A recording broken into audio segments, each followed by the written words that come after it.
right now I am hypersensitive, and I know you love using AI, and I don't blame you. I think it is a remarkable tool. However, it is going to be the single greatest disruptor of a lot of businesses, like accounting, like legal. Absolutely. All these folks hiring all these third world country call centers, all these folks are done. They just don't know it yet. You're listening to Kerry Lutz's Financial Survival Network, where you get valuable information you just can't find anywhere else. To thrive in today's trying times, you need the Financial Survival Network, now more than ever. Go to financialsurvivalnetwork.com and get your free newsletter and gift. Financial Survival Network, now more than ever. And welcome. You are listening to and watching the Financial Survival Network. I'm your host, Kerry Lutz. Well, if you thought about franchising, if you thought about you're tired of working for a corporation, you want to go out and do it on your own, then you want to hear from my next guest. His name is Cliff Nonnenmacher. Hope I got that right, Cliff. Nailed it. Nailed it? Hey, that's good. Usually I ask first, but I forgot because we were so engrossed in what you were doing. So you had a career basically working for Morgan Stanley in investments, and something happened in 2003 and you just said, no mas. Tell us about your journey. So I appreciate it. And thank you for having me on the show. I appreciate it. I like listening in. So going back, I've been an entrepreneur most of my life. I've been an entrepreneur at a very young age by mainly small businesses, things that I've created, whether it be food delivery or water sports, parasail boats, all that type of stuff. And then I was making money at a young age, and I bought a satellite trading system, and I started trading stocks. I fell in love with the concept, took my portfolio to Wall Street and got jobs from all member firms. And I ended up taking a position with, at the time, it was Salomon Smith Barney, as you know, is now Morgan Stanley. So I was with a team. We were managing back in the Asian contagion. I know you're very astute with financial markets, so I'm going back a while. Y2K, Asian contagion. I was managing around $250 million. I was with a group. It was called Comprehensive Wealth Management. And I had one of those bad boss moments. And I really always wanted to go back out on my own. I love financial services. Don't get me wrong. I love it. But I realized that I think I might want to go back out on my own. Had a bad boss moment. He made a silly decision, in my opinion. I asked for a printer. This is not a big deal. I asked for a printer to be on my side of the building. There's about 50 brokers. We were all sharing one printer, one Lexmark network printer. It was absurd. Yeah. Sorry about that. Yeah. No problem. So, yeah. Go ahead. Do you need to tune something? No, that's okay. Go ahead. All right. I'll just make a note here. We'll edit accordingly. Don't worry about it. Sorry. Yeah, no problem. No, you're fine. So we had this one printer networked with 50 brokers. Every time I'd walk across the building, get my stuff, it was gone. So I asked him for a printer. He said, if you want one, get one yourself. So I did. The printer was $250. I figured out how to refill and remanufacture a used empty toner cartridge. And I actually started looking into it, and I found a company in Australia that reverse engineered the toner, the ink, cyan, magenta, yellow, right? All of them. And the chips, even the secret handshake chips, they had chip resetters. And I'm like, you know what? I'm going to buy this company from Australia, and I'm going to scale it in the entire state of New York and Connecticut. And that's what I did. I ended up leaving financial services. That was my entrance into franchising. I scaled 36 units, sold it, moved to Florida with my wife, Nicole, and my business partner and I, Justin, came down here, and we started buying other small businesses. And we mainly bought failure. We looked for blood in the street. Like Warren Buffett says, if you're not going to kick them when they're down, when do you kick them? Right. So we ended up looking for failure. We would pay the failed business, let's say 10 cents on the dollar, immediately implement the franchise methodology, turn it around, profitability, and then sell it for a nosebleed multiple and do it again and again and again. And we did it. And obviously generated millions of dollars in profits, and we created a consulting company.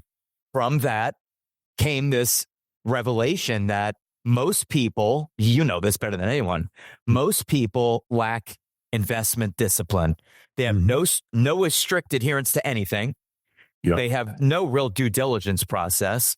They are highly emotional. They're irrational, illogical, and they end up investing in things they know nothing about. When it goes down, they sell it and panic and lose money. They never view it as a sale and buy more. If you think about the average investor and the way they behave and why most people are not wealthy, that attitude is in small business. And we basically found opportunities by buying those family businesses and then growing them and selling them. You still buying small businesses now? At this point now, we invest in the franchisor. So we make investments in the franchise concept. We try and find brands that are in that embryonic phase where we could get a lot of value or a significant percentage of ownership in the brand. We'll do that. But our core competency is our franchise consulting company called Frenocity.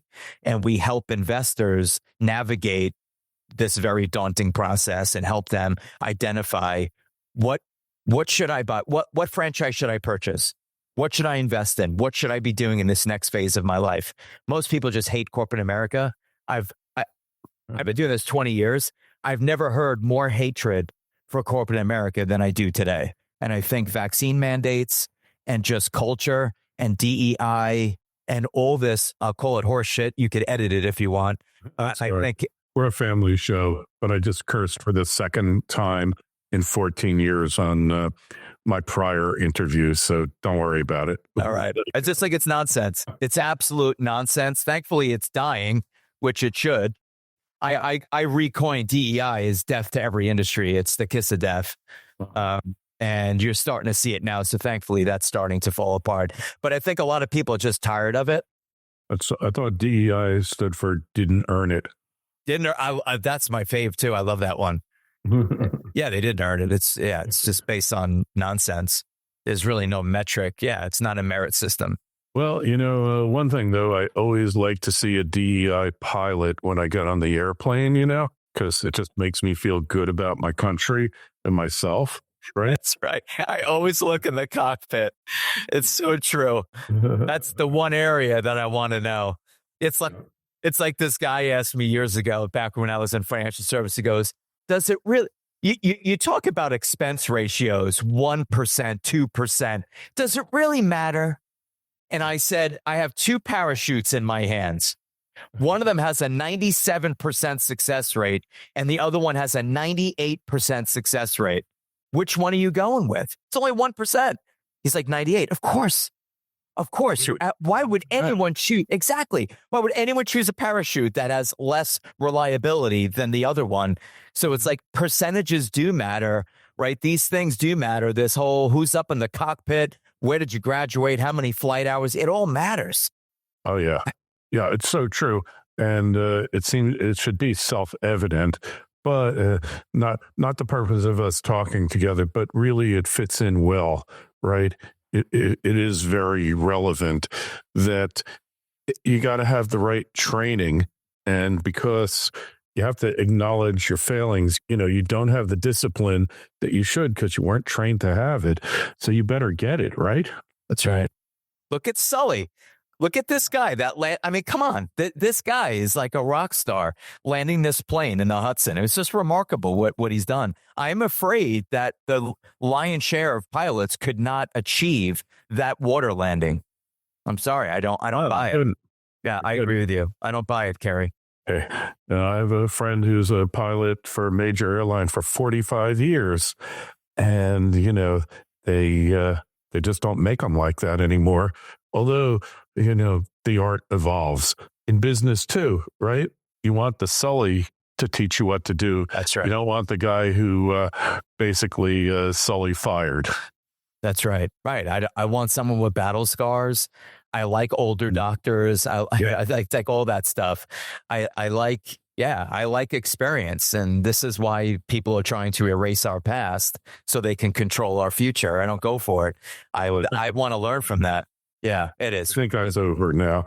But I'm with you. yeah, you know that old joke. What do you call the guy who graduated last in his class in medical school? The best doctor. Doctor. Right. Doctor. Right. So true. So, you know, like you want to go to the best. So when you're looking at a franchise, okay, you get in on them early. What do you look for? And what should a franchisee, someone who's looking to buy a franchise, what should you look for? Yeah, that's it. That's great. You know, most people don't ask those specific questions. When I'm looking at a brand, I'm starting with proof of concept. How many locations do you have? 2. You have proven nothing. Even though that location might be doing $1 million in, let's say, you know, some area of California with average household income of $250, you haven't proven that concept can work well in Austin, Texas, or Tampa, Florida. So I really don't have proof of concept with a small number of units operating in a very specific geographic market. I then look at the founders. I look at the executive team. I look at their ability to support the franchisees. I look at the FDD, the franchise disclosure document. I'm looking for background, lawsuits, bankruptcies. I'm looking for failure rate. I'm looking for the growth of the model, and I'm looking at the financials of the franchisor, which must be audited and included as an exhibit in the FDD every single year that they make their offering. So I'm looking at a multitude of things in franchising: support, proof of concept, the ability to scale it in any market is important to me. But then I have to match it up with the investor. Who's the investor? The investor's high net worth. We'll define that. Let's just say they have a net worth of $1 million and they're an engineer. I don't want to put them in a sales organization unless they have more capital to hire the skill sets they don't have, which is a big issue in franchising. People get attracted to businesses they don't belong in. And that's how I created wealth in the beginning, buying the failure. You didn't belong here. That's how we created Frenocity. They bought businesses they never belonged in to begin with.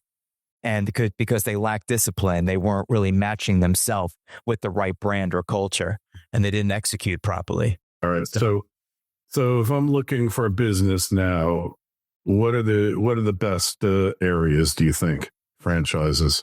Right now, I am hypersensitive, and I know you love using AI, and I don't blame you. I think it is a remarkable tool. However, it is going to be the single greatest disruptor of a lot of businesses, like accounting, like legal. Absolutely.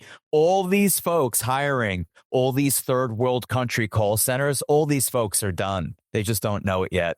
So I am They're gone? Really? Oh, they're going to be they're not gone yet, but it'll be one of the first to go.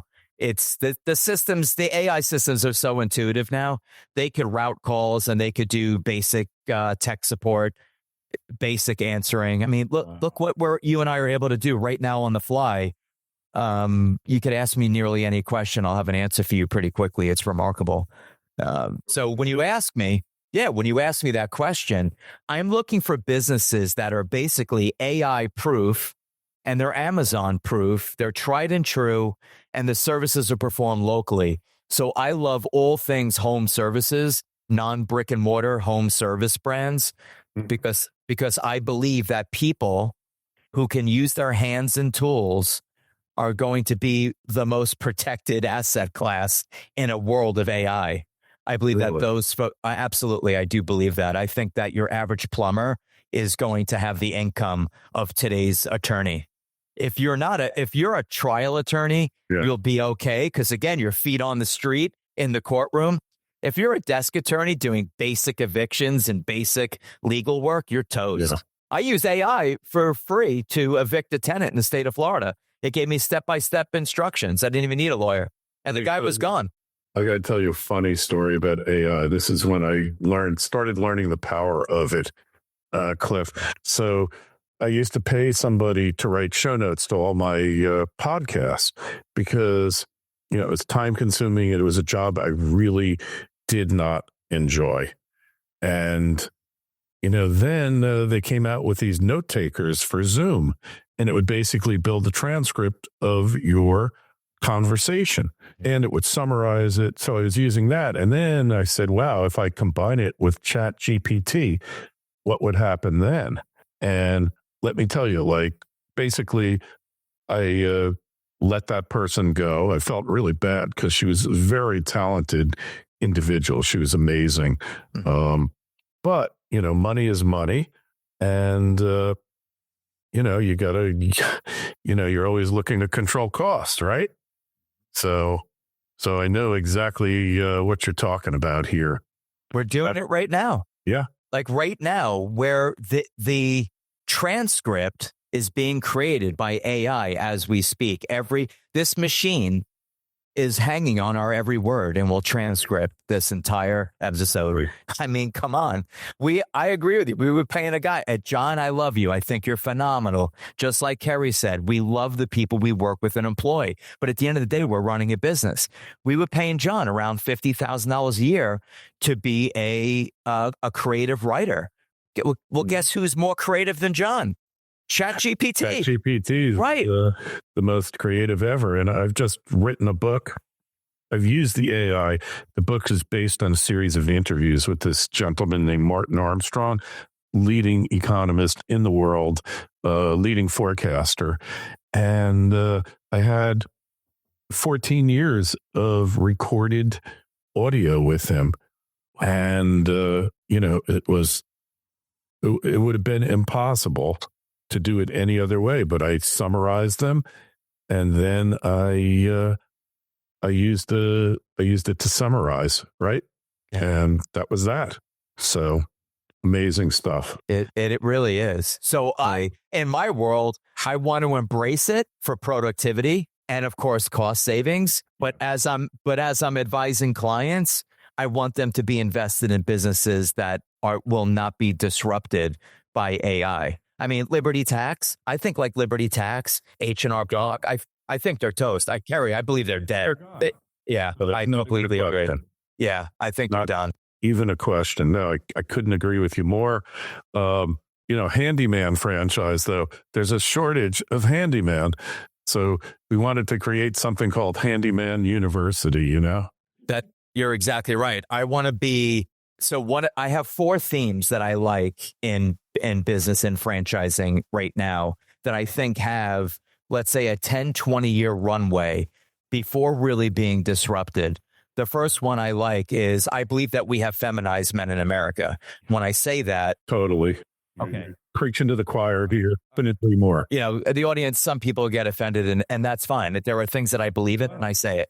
So I believe that we have feminized them not only with the foods they eat, lowering their testosterone levels, lowering their sperm count. Soy boys. You're talking soy boys here. Right. There you go. You said it. So with that, in addition to that, we've also, as dads, not taught our children how to use their hands, how to be independent. Bingo. Absolutely. It's a light switch. First thing I did with my son, he got his car, driveway, jacked it up, took all 4 tires off, put them all back on again, right? And then he actually needed it. He's 16. He actually needed to remove a tire because he hit a curb and got a flat. And it was like that. I can't believe it. Like, we just did this. And the average person, to your point, doesn't even know how to do that. So I do believe that people could use their hands, people who can be a handyman. People could do basic drywall work or plumbing or electrical or roofing or siding and window replacement and flooring. I believe that these people will be in high demand. I believe that we have shit on the trades for so long that we have created this gap, this major deficiency, right? Absence of people could use tools because we told them all to go to college to study things that they really don't want to study about and go into debt for $150,000. Poetry and English history, and stuff. Yeah, gender studies, right? Gender studies and humanist studies.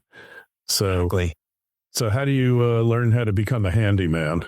Yeah, I mean, so we have a podcast as well. It's called Pursuit of Profit, and the guys, it's all franchise discussions. It's nothing like your show. Your show is very unique. So when you talk about that, we had a guy in the show and it's like, hey, how are you scaling your HVAC company? He ended up buying an HVAC company for $4 million and scaled it to $350 million. How? He went straight to the schools, went after the guidance counselors, who are the kids that you know are not going to college.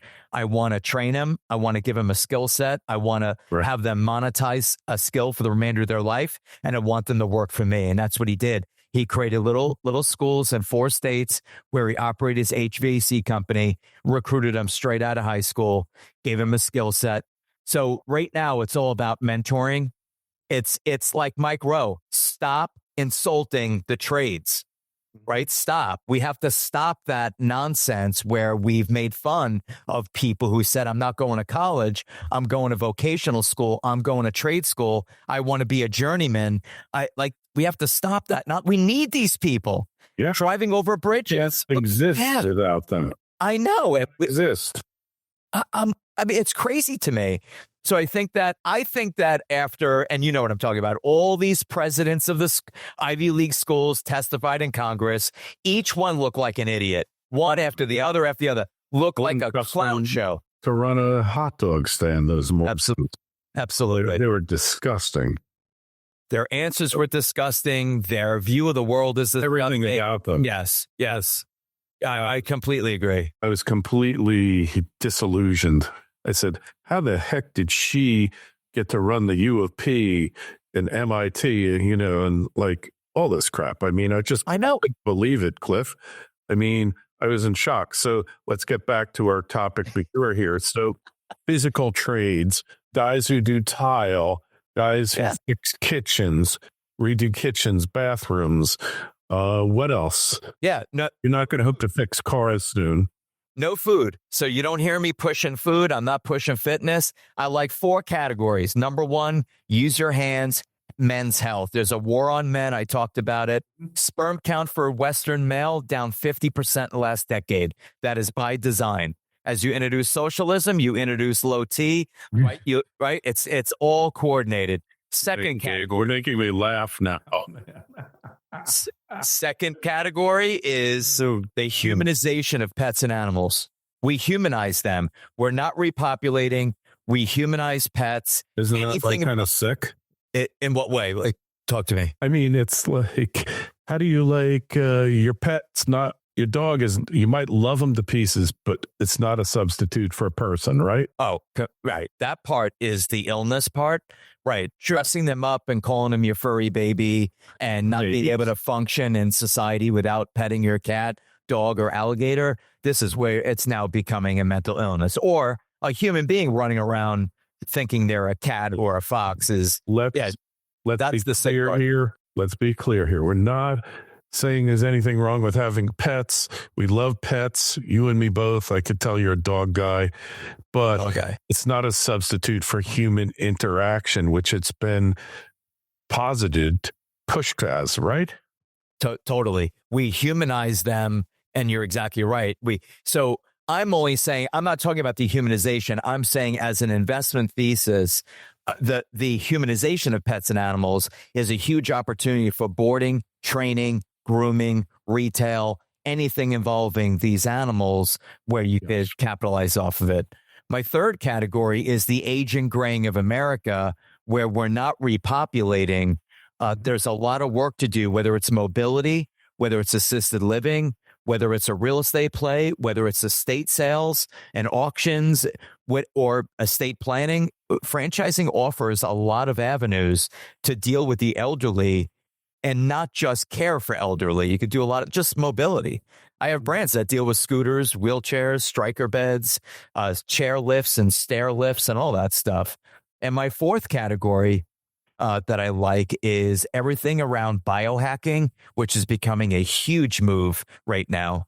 I mean, I have lymphatic drainage brands that do over $1 million a year in average revenue. Really? We have testosterone therapy brands that do over $1 million a year in revenue, which ties back to the number 1 category that we discussed. So there's a lot in the biohacking space, whether it be peptides or NACs, or just, wanting to focus on things other than just cardio and strength training to get balanced, to get centered, and to get healthier.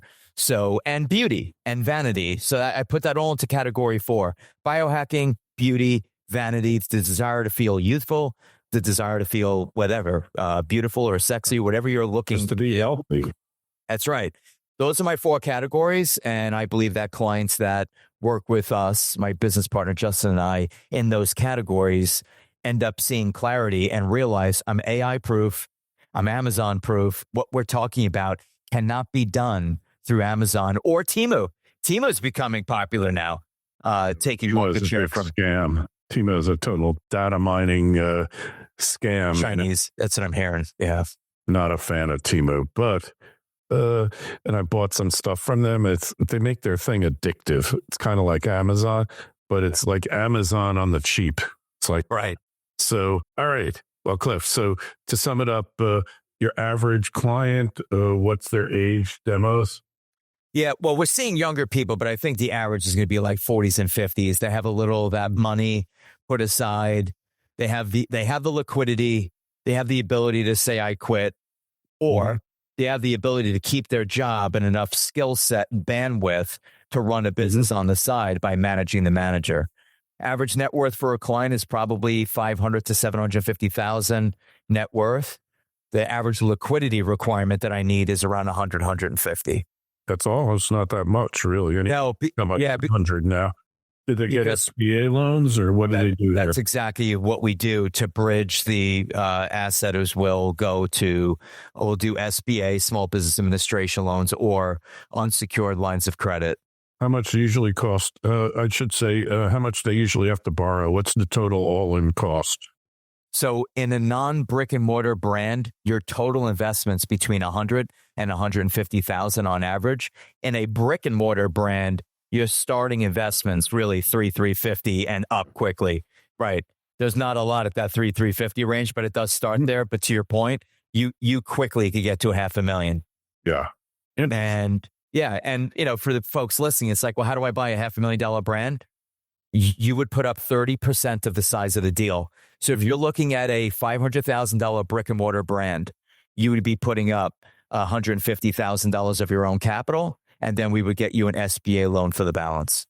All right. The underwriter requirement would be 30% cash injection. Really interesting. We're definitely going to have you back on. You're our official franchise expert appointed by the Financial Survival Network, Cliff. Just tell us, how do we find you on the web? How do we connect with you? Name of the consulting company is Frenocity. So it's FRANOCITY.com. All right. Excellent.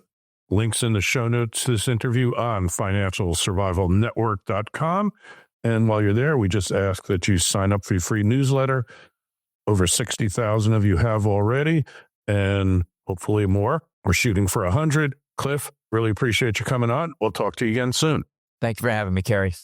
Thanks for listening to Kerry Lutz's Financial Survival Network, your solution to today's trying times. For the latest, go to financialsurvivalnetwork.com. Financial Survival Network, now more than ever.